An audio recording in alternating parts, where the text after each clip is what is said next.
श्री दारा सिंह चौहान जी, जनपद के प्रभारी मंत्री श्री सुरेश पासी जी, विधान परिषद के सदस्य श्री यशवंत सिंह जी,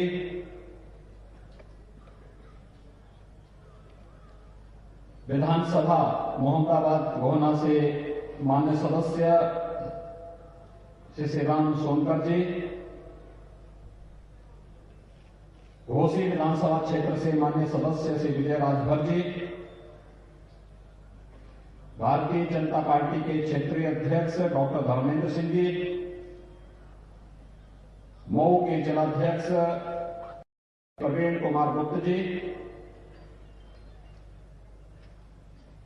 जनपद मऊ की 136 करोड़ रुपए से अधिक की परियोजनाओं के आज के इस लोकार्पण और शिलान्यास कार्यक्रम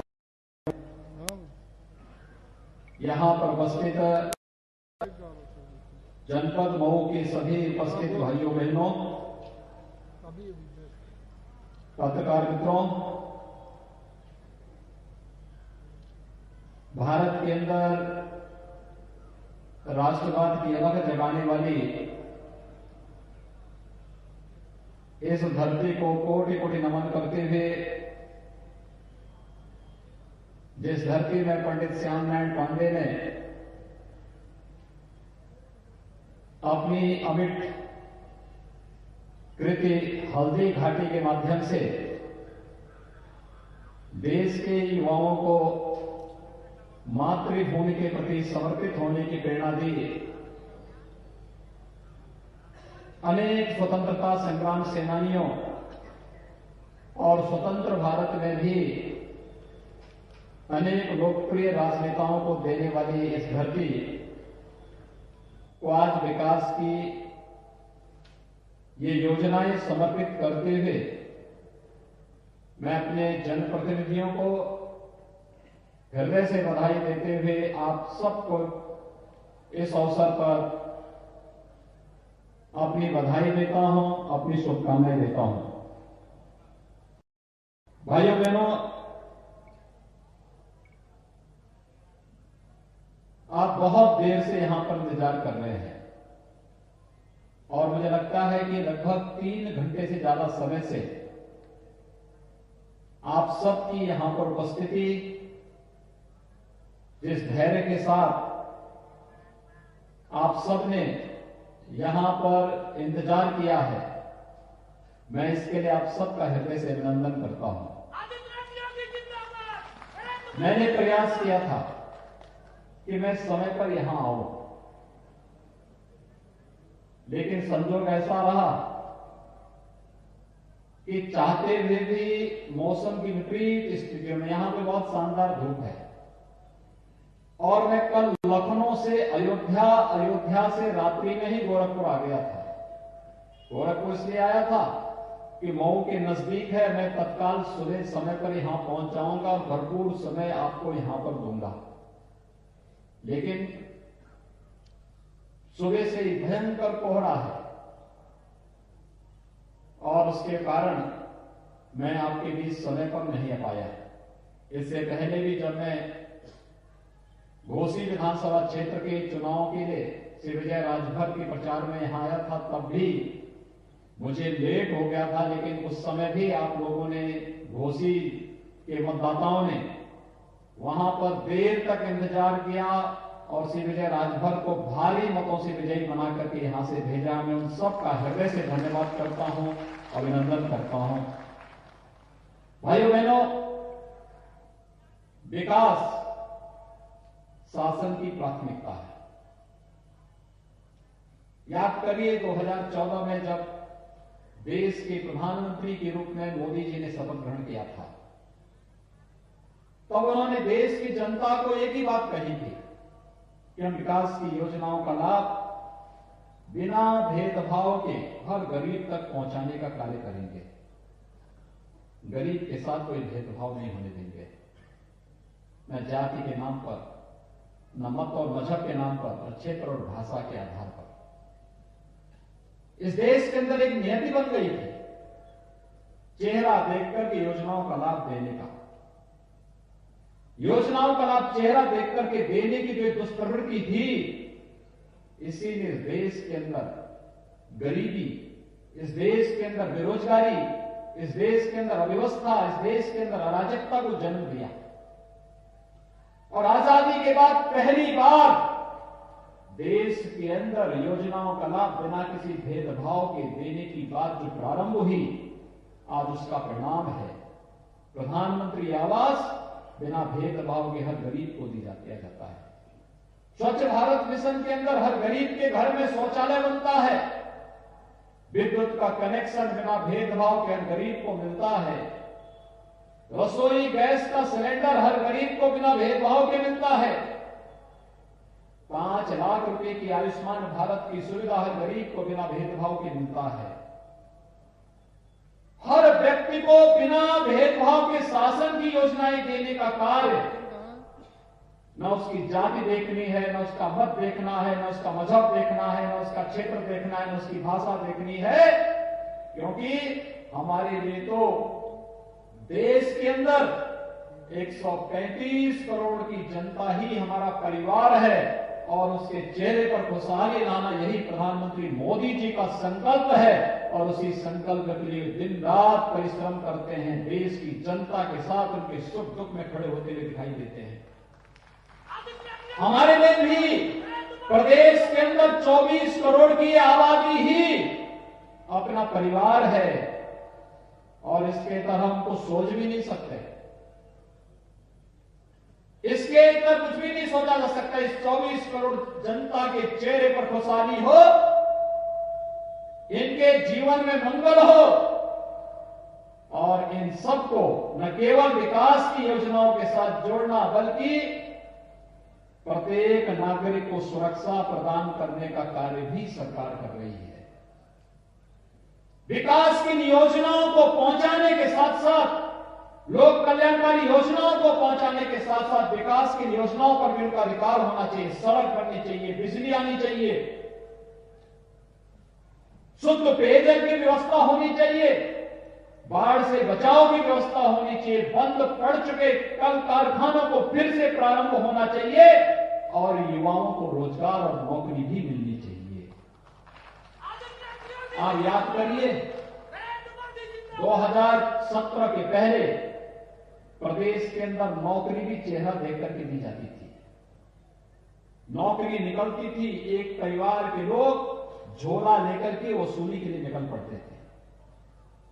लेकिन हम लोगों ने पिछले 4.25 वर्ष के दौरान 4.25 लाख नौकरियां प्रदेश के युवाओं को दी, सरकारी नौकरियां युवाओं को दी, चाहे वह पुलिस की भर्ती हो, अध्यापक की भर्ती हो,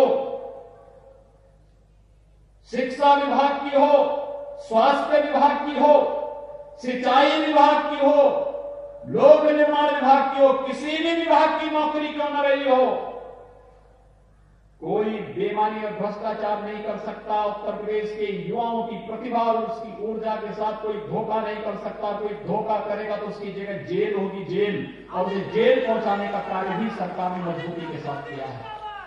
भाइयों बहनों, हर नौजवान के हाथ को रोजगार देना, हर किसान को समय पे बीज, खाद और पानी की व्यवस्था करना, हर व्यापारी को सुरक्षा की गारंटी देना, हर महिला के सम्मान की रक्षा करना और देश विकास, इंफ्रास्ट्रक्चर डेवलपमेंट की विकास की परियोजनाओं को तेजी के साथ आगे बढ़ा करके अधिक से अधिक रोजगार की संभावनाओं को आगे बढ़ा करके उत्तर प्रदेश को देश के सामने सबसे विकसित राज्यों के रूप में प्रस्तुत करने के संकल्प के साथ आज हम प्रधानमंत्री मोदी जी के नेतृत्व में कार्य कर रहे हैं।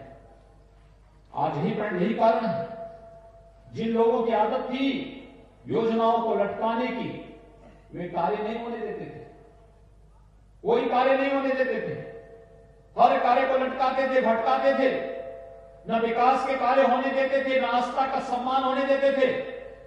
आखिर इन 3 वर्षों, साढ़े तीन पौने 4 साल के दौरान लोग सोचते थे, लोग हमसे पूछते थे कि अयोध्या में राम मंदिर बन पाएगा, हम कहते थे जरूर बनेगा, चिंता मत करनी, जरूर बनेगा।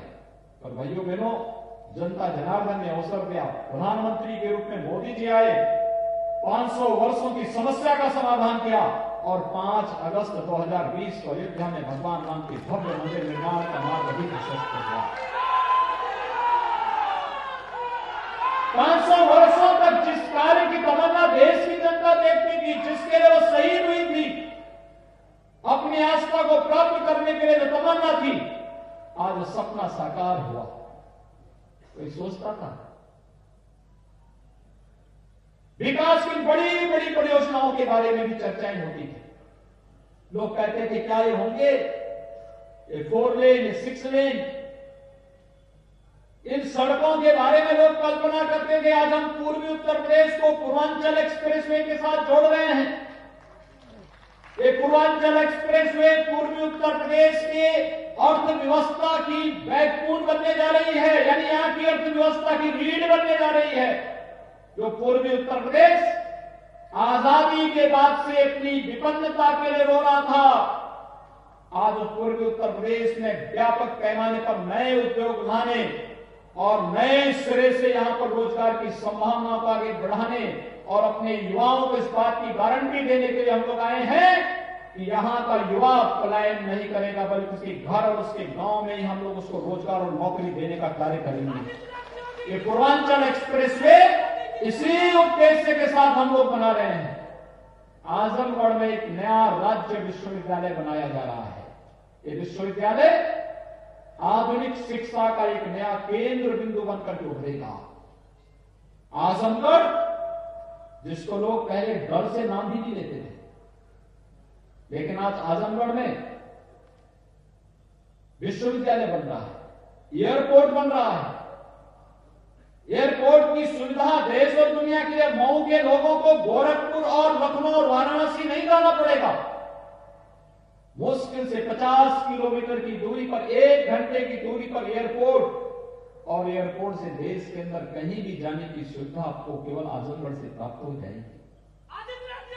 भाइयों बहनों, ये विकास की ये योजनाएं लोगों के जीवन में व्यापक परिवर्तन लाने की दिशा में सरकार का एक प्रयास है, क्योंकि विकास के प्रति सोच रखने वाली सरकार आपने दी, तो इसलिए सरकार ने भी इस प्रकार की योजनाएं की। हम लोगों ने प्रयास प्रारंभ किया है, महिला स्वयंसेवी समूह के माध्यम से मातृशक्ति के स्वावलंबन के कार्यक्रम को आगे बढ़ाया जा सके बहुत बेहतर तरीके से।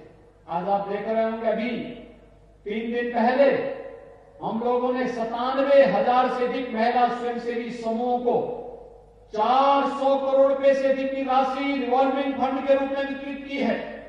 वे उनका समूह कुछ न कुछ कार्य अपने अपने गांव में कर सके, कोई सिलाई का, कोई कढ़ाई का, कोई मास्क बनाने का, कोई अपने गांव की 1 डिस्ट्रिक्ट 1 प्रोडक्ट की योजना के साथ जुड़ने का, कोई मुर्गी पालन का, कोई बतख पालन का, कोई बकरी पालन का, कोई गाय पालन का, कोई किसी अन्य कार्य, कोई सौर चाक के साथ जुड़ेगा, कोई किसी अन्य योजना के साथ जुड़ेगा।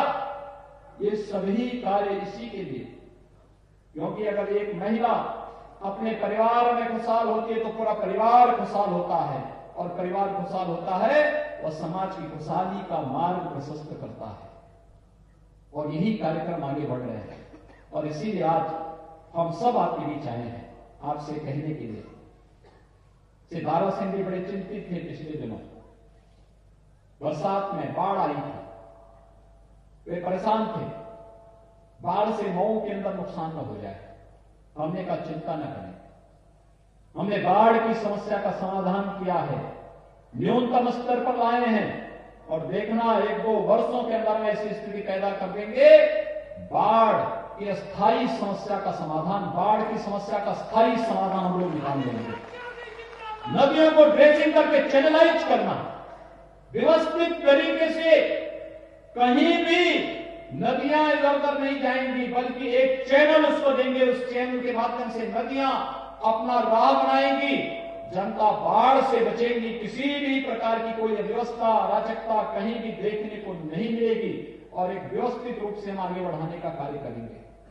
काफी हद तक सफलता मिली है, बहुत सारी जगह पर इस प्रकार के कार्यक्रमों को सफलतापूर्वक हमने आगे चलाया है, और आगे भी ये कार्य प्रारंभ हो गए। हम लोगों ने कह दिया है जल शक्ति विभाग से हर हाल में 15 जनवरी से बाढ़ से संवेदनशील स्थलों पर कार्य प्रारंभ करें और 15 मई के अंदर अंदर ये सारे कार्य संपन्न हो जाएं, जिससे जनता को परेशानी न हो। आजमगढ़ हो, मऊ हो, बलिया हो, गोरखपुर हो, देवरिया, अंबेडकर नगर या कोई भी जनपद हो, कहीं भी बाढ़ से कोई समस्या किसी के सामने नहीं आनी चाहिए।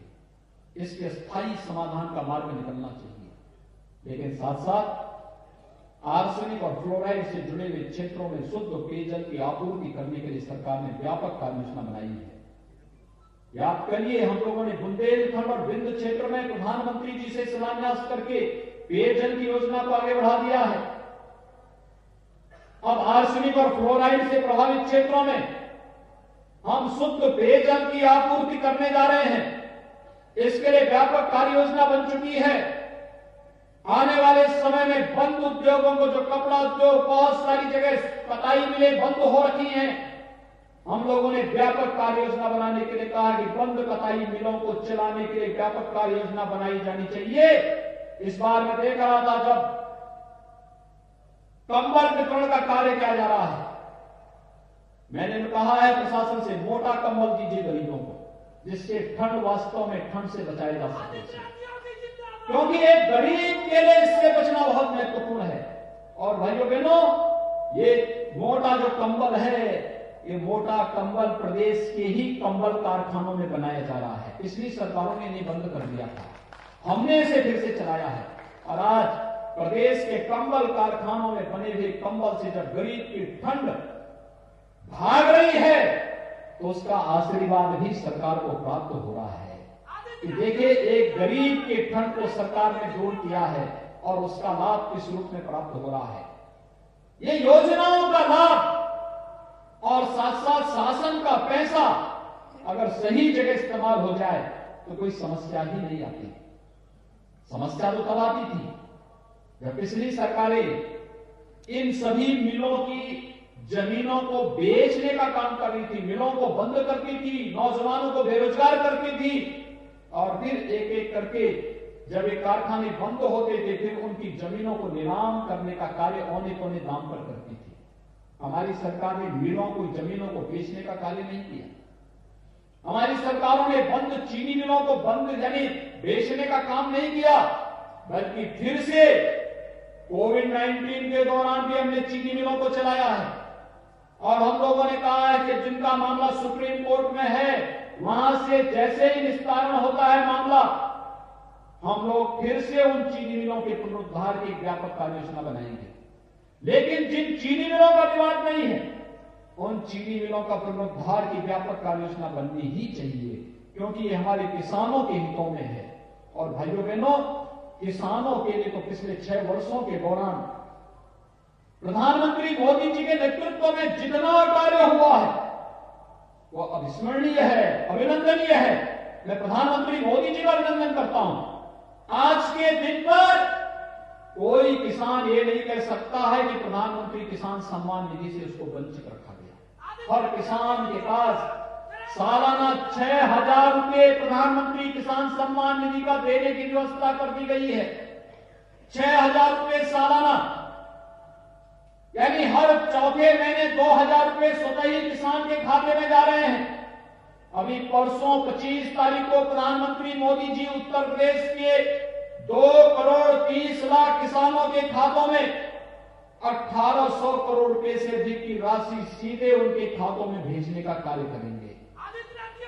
पूरे देश के अंदर अगर आप देखेंगे तो 9 करोड़ किसानों के खातों में 18,000 करोड़ रुपए की राशि जाने वाली है।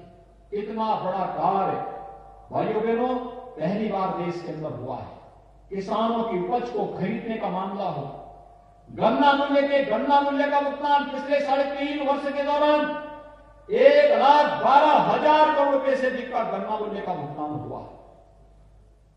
प्रधानमंत्री फसल बीमा योजना हो या प्रधानमंत्री कृषि सिंचाई की योजना, न्यूनतम समर्थन मूल्य के आधार पर किसानों की उपज को खरीदने का हो, या फिर केंद्र और प्रदेश सरकार की विभिन्न योजनाओं से किसानों को लाभान्वित करने का कार्य ये सभी कार्य सफलतापूर्वक किए गए।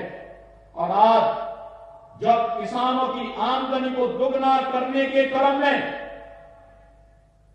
केंद्र की सरकार ने 3 कृषि संबंधी बिल पास किए हैं, जिसके अंतर्गत किसान को स्वतंत्रता दी जा रही है कि किसान अपनी फसल को कहीं भी बेच सकता है, उस पर कोई टैक्स नहीं लगेगा।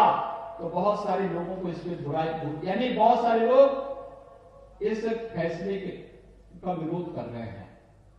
तो चंद मुट्ठी भर लोग हैं जो विरोध कर रहे हैं, क्योंकि किसान को बिचौलियों से मुक्ति उनको बुरा लग रहा है। भाइयों बहनों, हमें देखना पड़ेगा। बार बार केंद्र सरकार ने कहा है एमएसपी बंद नहीं होगी, न्यूनतम समर्थन मूल्य की घोषणा बंद नहीं होगी, लेकिन तब भी गुमराह करने का प्रयास किया जा रहा है। एपीएमसी एक्ट में संशोधन के बाद मंडियां बंद नहीं होंगी, लेकिन एक नई प्रतिस्पर्धा, जहां अच्छा दाम किसान को मिलेगा, किसान वहां पर अपनी फसल बेच सकता है, लेकिन गुमराह करने का प्रयास हो रहा है। बार बार कहा जा रहा कि कॉन्ट्रैक्ट खेती में एक म्यूचुअल अंडरस्टैंडिंग होता है। किसान देना चाहे तो अपनी खेत को कॉन्ट्रैक्ट खेती के लिए दे सकता है, लेकिन मालिक तो उसका किसान ही रहेगा। लेकिन गुमराह करने का प्रयास हो रहा है कि किसान के खेत पे दूसरे लोग कब्जा कर लेंगे। कैसे कोई कब्जा कर लेगा? आप जान नहीं रहे हैं?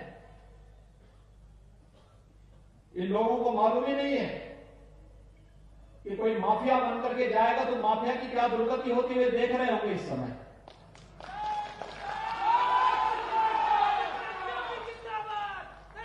किसान के हितों के साथ और मजदूरों के हितों के साथ और युवाओं के जीवन के साथ किसी को खिलवाड़ करने की छूट नहीं दी जाएगी। और अगर कोई करेगा तो फिर परिणाम भी भुगतेगा। और यही तो कहा जा रहा है, लेकिन फिर भी एक झूठ को बार बार कह करके जनता के सामने भ्रम की स्थिति पैदा करने का कुत्सित प्रयास किया जा रहा है। मैं आप सबका आह्वान करूंगा, आज हम सबकी जिम्मेदारी बनती है। सुधार आज की आवश्यकता है और इस सुधार के साथ हम सबको जुड़ना चाहिए। ये विकास, इसी सुधार की प्रक्रिया के साथ आप सबको जोड़ने के लिए आज हम सब आपके बीच आए हैं। हम आने वाले समय में ढेर सारी अन्य योजनाओं के साथ यहां पर आ रहे हैं। आज तो मैं केवल एक सामान्य जनपद भ्रमण और यहां की समीक्षा की दृष्टि से आपके बीच में आया था। इन योजनाओं का जो हमारे जनप्रतिनिधियों ने यहां पर प्रयास करके यहां के विकास के लिए कुछ योजनाएं ला करके आपको समर्पित की हैं, इन योजनाओं का यहां पे लोकार्पण और शिलान्यास का एक भव्य कार्यक्रम यहां पर हो रहा है। मैं इसके लिए अपने इन सभी तीनों अपने विधायकों का, एमएलसी का, जो हमारे मंत्री हैं श्री दारा सिंह जी, श्री राम सोनकर जी, श्री विजय राजभर जी, श्री यशवंत सिंह जी, इन सबको हृदय से मैं बधाई देता हूं विकास की योजनाओं में रुचि देखने के लिए, विकास की योजनाओं को यहां लाने के लिए और यहां की जनता को इन सारी योजनाओं को समर्पित करने के लिए मुझे बहुत प्रसन्नता की अनुभूति हो रही है। मैं मऊ जनपद के सभी नागरिकों को एक बार फिर से हृदय से बधाई देते हुए आप सबके प्रति अपनी शुभकामनाएं देता हूं और आप सबको विश्वास दिलाता हूं कि हम विकास के पैमाने पर और सुरक्षा के पैमाने पर किसी भी प्रकार का कोई समझौता नहीं होने देंगे। आप सबके हितों को हर हाल में, चाहे वो गांव का विकास का मामला हो, किसानों के हितों का मामला हो, नौजवानों के रोजगार का मामला हो या फिर महिलाओं के सम्मान का मामला हो, इस पर सरकार पूरी प्रतिबद्धता के साथ आपके साथ मिलकर के कार्य करेगी। आप सबके प्रति मेरी शुभकामनाएं। धन्यवाद। जय हिंद।